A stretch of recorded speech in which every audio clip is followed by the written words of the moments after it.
Bonjour à tous. Bienvenue sur cette session éthique pratique en anesthésie-réanimation. Nous avons 4 topos à vous présenter et on va commencer tout de suite avec un topo de Clément Gacouba qui est intitulé « Les LAT dans le contexte de chirurgie en urgence ». Définir la place de l'anesthésiste-réanimateur. Clément, c'est à toi. Je te remercie. Alors, ces situations de LAT en urgence, elles peuvent se présenter comme cela. Un patient de 73 ans, retrouvé au sol, dans le coma, avec un scanner qui montre une lésion hémorragique massive. Ça peut être une patiente de 86 ans, institutionnalisée, une démence, et puis qui présente un tableau de défaillance multiviscérale pour lequel se pose la question d'une laparotomie. Et puis, enfin, ça peut être par exemple une patiente de 67 ans, également hypotension, diarrhée, hyperlactatémie, et antécédents de CEP, d'AOMI, et se pose également la question d'une laparotomie. Alors, ces situations d'urgence, d'éthique en urgence, elles sont fréquentes. Ici, dans cette enquête, c'est 89 anesthésistes sur 10 qui présentaient, pour qui s'est déjà présenté la décision de limitation d'arrêt des thérapeutiques en urgence, et 1 sur 2 d'ailleurs qui déclarait avoir dû décider seul dans cette situation-là. L'urgence, c'est problématique. Pourquoi ? Déjà, si on remonte, urgence sur Géo, c'est faire pression. Et faire pression, ça résume vraiment cette situation où il y a la pression du temps, l'impression de l'incertitude, où tous les curseurs d'incertitude sont au maximum. Incertitude sur le terrain, les antécédents, les volontés du patient.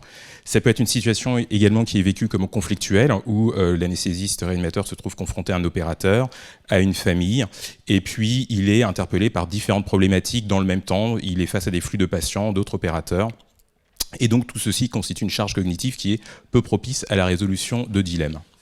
Alors ce que je vais essayer de proposer ici, c'est une sorte de boîte à outils un petit peu pratique pour essayer d'avancer dans cette réflexion. Tout d'abord, on va distinguer les situations pour lesquelles finalement la problématique éthique est secondaire parce qu'on est face à une indication qui est justifiée. On a par exemple pour le premier patient que je vous ai présenté, un patient qui est certes grave, on a certes une incertitude sur son pronostic, mais gravité et incertitude en fait c'est le lot commun de beaucoup de patients que l'on prend en charge. Et donc dans cette situation finalement, la problématique éthique n'est pas au premier plan. De l'autre côté, on a également des situations pour lesquelles on va avoir des patients qui ont une pathologie avec une évolution défavorable qui est prévisible. Et pour ces patients-là, de manière consensuelle, on considère qu'une prise en charge ne serait pas raisonnable. Ça peut être des patients pour lesquels il y a déjà une prise en charge palliative qui est actée, ou bien des patients grabataires avec une démence avancée. On sait par exemple que les patients GIR 1 ou 2 qui sont allocataires d'une pension d'autonomie, ils ont une mortalité, une espérance de vie qui est inférieure à 1 an. Et donc notre patiente avec une démence avancée, GIR 2, elle peut se retrouver dans cette situation-là.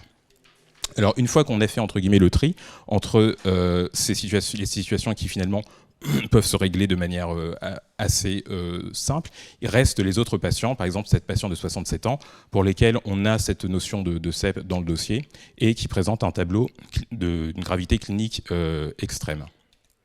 Alors comment on peut avancer ? Ce que l'on peut proposer dans ces situations, c'est l'approche par principe. Cette approche par principe, qui a été proposée dans les années 70 par Beauchamp et Chaldress, a un côté certes schématique, mais qui a l'avantage de permettre que tous les interlocuteurs vont discuter des mêmes choses.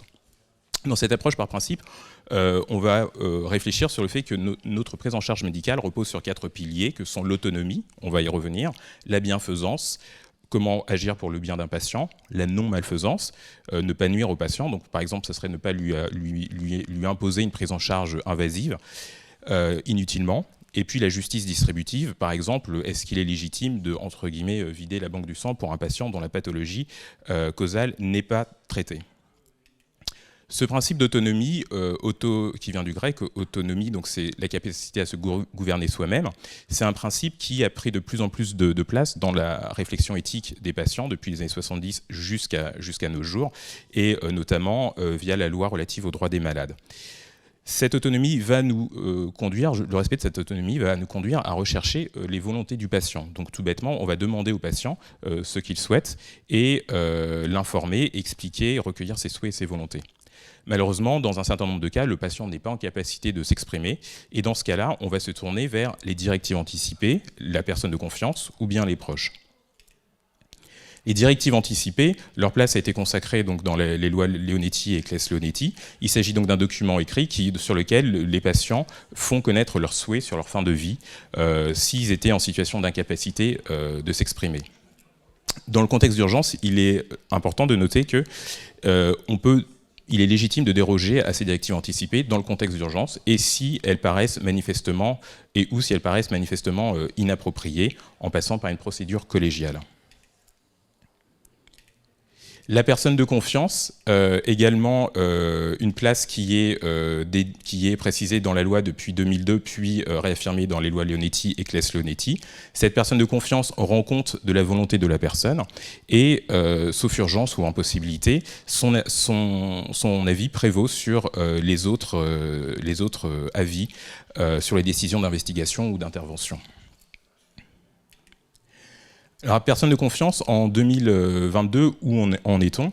C'est quelque chose qui est régulièrement sondé dans la grande population. Donc ici, c'est un sondage qui montrait que, par exemple, pour les directives anticipées, on a une personne sur deux chez les personnes de plus de 50 ans qui connaît au moins ce terme de directive anticipée, mais seulement 20% des participants qui déclarent avoir rédigé ces directives anticipées, et un participant sur deux qui déclare ne pas vouloir envisager de les rédiger. On a, pour la personne de confiance c'est quelque chose qui est de plus en plus connu. On a 3 participants sur 4 qui déclarent avoir déjà entendu ce terme, mais de la même manière, ce n'est pas quelque chose qui est utilisé, auquel les Français ont recours. La modalité qui est préférée par les Français, c'est la discussion avec les proches, d'où l'importance de pouvoir avoir accès à ses proches. Un autre élément de réflexion, c'est ce qu'on appelle l'obstination déraisonnable, ce qu'on appelait avant l'acharnement thérapeutique. L'obstination déraisonnable, elle est proscrite, que ce soit dans le serment d'Hippocrate, on ne prolongera pas abusivement les agonies. Dans le code de déontologie médicale, le médecin doit s'abstenir de toute obstination déraisonnable, ou bien, plus récemment, donc dans la loi Leonetti, où les actes médicaux ne doivent pas être poursuivis par une obstination déraisonnable. Donc l'obstination déraisonnable, clairement, c'est quelque chose qu'il faut éviter, qui est proscrit. Ce qui est plus compliqué, c'est comment la définir. En fait, on n'a pas de vraie définition de ce qu'est l'obstination déraisonnable. Une manière de réfléchir sur cette problématique, c'est d'essayer de peser une balance. Alors, ce n'est pas la balance bénéfice-risque, mais c'est plutôt une balance entre le pronostic d'un patient et la lourdeur des thérapeutiques qu'on va lui proposer. En clair, il doit y avoir une sorte d'équilibre entre un pronostic et la lourdeur des soins. Et si cette balance est défavorable, on va basculer dans l'obstination déraisonnable, c'est ce qu'on appelle la proportionnalité des traitements, ou bien le principe de futility pour les anglo-saxons. Et alors, qu'est-ce qu'on fait quand le doute persiste ? Eh bien, parce que, certes, il faut prendre le temps de la réflexion, mais à un moment donné, il va falloir agir. Et j'aime bien cette image de Descartes qui propose que lorsque l'on doit trancher, eh bien, il faut opter pour la solution qui présente le double avantage de ne pas heurter le bon sens et d'être la moins irréversible. Alors, qu'est-ce que ça peut être dans notre situation ? Dans un bon nombre de cas, en fait, on peut proposer ce qu'on appelle la réanimation d'attente. La réanimation d'attente, ce n'est pas une absence de prise de décision, c'est-à-dire qu'on va prendre en charge le patient de manière optimale et on va réévaluer la situation à 48 ou 72 heures. Ce délai va nous permettre de réduire l'incertitude, qui est majeure à la phase initiale, sur le terrain et les antécédents du patient. Ça va nous permettre de recueillir l'avis de médecins qui connaissent également le patient, consulter les proches, et puis ça va nous donner davantage d'éléments d'information sur le pronostic d'une maladie préexistante ou bien le pronostic de l'épisode actuel. Ça va également permettre d'assurer une collégialité et ça va donner donc un temps nécessaire pour la réflexion. Cette procédure collégiale, j'y viens, ça s'inscrit en fait dans un cadre plus large que ce qu'on appelle l'éthique de discussion. Donc c'est pas simplement se mettre à plusieurs et parler, c'est-à-dire qu'il y a certaines dispositions qu'il faut respecter. Ça repose sur le principe qu'on pense que la délibération collégiale permet d'acquérir un discernement supérieur à la réflexion individuelle. Lorsque l'on se lance dans une réflexion collégiale, il faut accepter un certain nombre de principes. Le principe, par exemple, d'égalité en compétences éthiques, ce n'est pas parce qu'on est anesthésiste réanimateur que notre point de vue moral est supérieur. Il faut distribuer de manière équitable le temps de parole, respecter la liberté de parole des uns et des autres, il faut argumenter de manière rationnelle, et puis il faut être disposé à changer de point de vue si on est convaincu par de nouveaux éléments. Cette procédure collégiale, donc, sa place est tout à fait précisée dans le contexte de l'ATA. Et donc en cas de limitation d'arrêt thérapeutique, il faut passer par une procédure collégiale, en cas d'instauration d'une sédation profonde et continue, et si l'on décide de ne pas tenir compte de directives anticipées. L'anticipation, c'est un autre point clé. L'anticipation, que ce soit pour des patients qui sont à l'extérieur de l'hôpital, où des directives anticipées peuvent être déjà mises en place et recueillies. Et puis, de la même manière, pour des patients en intra-hospitalier, je prends l'exemple d'un patient qui a un infarctus sylvien, qui est éligible à une crânictomie décompressive, eh bien, il ne faut pas attendre le dernier moment pour justement entamer cette réflexion éthique, la tracer et la rendre accessible aux équipes de garde, par exemple. Donc, pour résumer ce que j'ai dit au cours de cette présentation, il faut, dans un premier temps, essayer de distinguer les problématiques qui sont simplement entre guillemets simplement médicales, ou dans un cas il va falloir intervenir et dans d'autres cas de manière évidente il ne faudra pas intervenir. Il faut interroger les grands principes de l'éthique que sont l'autonomie, la bienfaisance, la non-malfaisance, la justice. Si cette évaluation est plutôt défavorable, avoir recours à une limitation des thérapeutiques, peser cette balance entre le pronostic et la lourdeur des thérapeutiques pour essayer d'avancer entre obstination déraisonnable et proportionnalité des thérapeutiques. Et puis réfléchir de manière collégiale, ça c'est important, que ce soit tracé dans le dossier. Et puis l'intervention n'est pas contradictoire avec limitation des thérapeutiques et on peut avoir également recours à une réanimation d'attente. Je vous remercie. Merci beaucoup Clément. On va discuter un petit peu de ce topo et de cette question, effectivement, hein, qui est une vraie difficulté de prendre la moins mauvaise décision, parce que c'est rarement les bonnes décisions dans ces situations difficiles, mais en tout cas la moins mauvaise.